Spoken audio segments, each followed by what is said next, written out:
Les voici, les louvanistes, les Saint-Gillois et les feux d'artifice, s'il vous plaît. Oui, les petits plats dans les grands.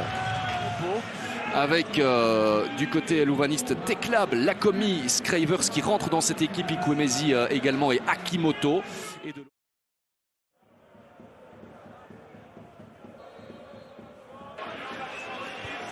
Allez, premier ballon pour Skjerpen qui est le gardien le moins sollicité de notre championnat, mais parce qu'il a une bonne défense, parce que c'est l'Union, que l'Union est en tête.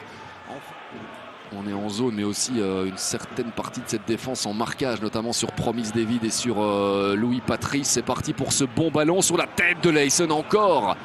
2 fois sur phase arrêtée. Souligner la qualité aussi de ce ballon danois Raitelaj. Ah ouais, superbe ballon et ce sera pour Maziz. Attention à Akimoto qui va revenir chercher la première zone. Ça arrive encore une fois dans ces parages. Et là on réclame une faute de main, il le donne. Penalty. Penalty pour OHL. Alors ça part de ceci. Ce ballon qui est repoussé. Ouais, ben là, tout le monde est sur son téléphone ici. Ah, il n'y a pas de penalty pour Micky Lallart. Qui confiant qu'il est très important défensivement. Dans cette animation louvaniste, Floro, c'est absolument magnifique ce qu'il vient de réaliser. Cette passe aussi, Zorgan. Eh bien c'est lui finalement qui l'a eu. Cette première occasion, la plus belle de l'Union. Les Saint-Gillois, et à la base, il y a ceci. Ça fera partie de la compile de ses plus beaux gestes de la saison, l'Autrichien. Magnifique. Ah bah oui, il aurait dû être crédité d'un assist pour cette passe géniale pour Adem Zorgan. Centre de Patrice, tête de David, celle de Plettings qui revient dans les pieds de Zorgan et finalement, ben oui, Tobbe Leison qui doit sortir les points. Zeneli et Fousseini vont monter. Alors qu'on revoit cette occasion, Zorgan aura eu les 2 plus belles tentatives de l'Union dans cette deuxième mi-temps.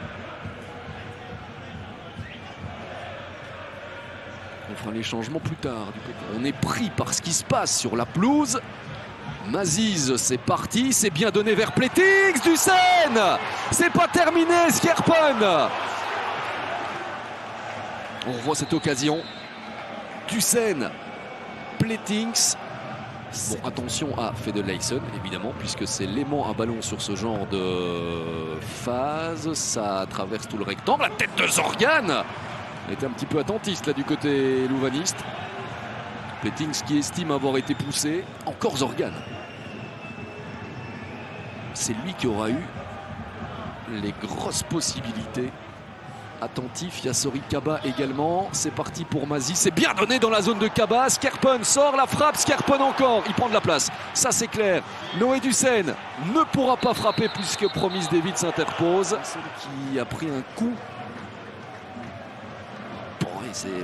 C'est pas qu'un coup, il a pris la masse de Skjerpen. Traoré qui vient jouer avec Oscar Gilles dans les pieds de Plettings. C'est pas un mauvais ballon. Burgess, la remise est un petit peu difficile. Et là Mathieu Martens qui va chercher le contact et qui obtient le penalty. Mais il y a une position de hors-jeu. Il y a hors-jeu. Là. Mais après... Est-ce que ces histoires de penalty, c'est le mot qui va revenir dans les interviews tout à l'heure. Donc là, on est en train de checker s'il y a une position de hors-jeu. Je viens de revoir la phase hors-jeu sur le ballon de Plettings. Oui, mais ballon ensuite joué par Burgess.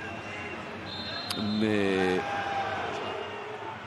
Fousseini, le centre, il est pas mauvais. Il est même très très bon. Zeneli a failli signer sa première. Quelle occasion pour l'Union Saint-Gilloise. Quel ballon de Fousseini et la reprise. Ah là, il était battu, Tobbe Leison. Il y a quand même ce brin de réussite pour Audever les Louvains. Il va y aller Wouter George. Est-ce qu'il y en aura une dernière? On est à la 97e. C'est la dernière possibilité de ce match avec Mathieu Martens. Mathieu Martens, la frappe. Skjerpen qui remet dans les pieds. C'est goal, George. Ah là ouais. Il n'aurait jamais dû retoucher ce ballon. Il aurait jamais dû retoucher ce ballon, Sori Kaba. Peut-être. Oh là là, mais c'est incroyable. Cette fin de match, Skjerpen qui a le geste mais qui ne remet pas bien. Mais il y a une position de hors-jeu. 0-0. Et les regrets ce soir, ils sont pour qui? Eh bien, ils seront pour Louvain. C'est ça qui est fou dans cette soirée. Louvain ne gagne pas, mais aurait sans doute mérité beaucoup mieux, là où l'Union aura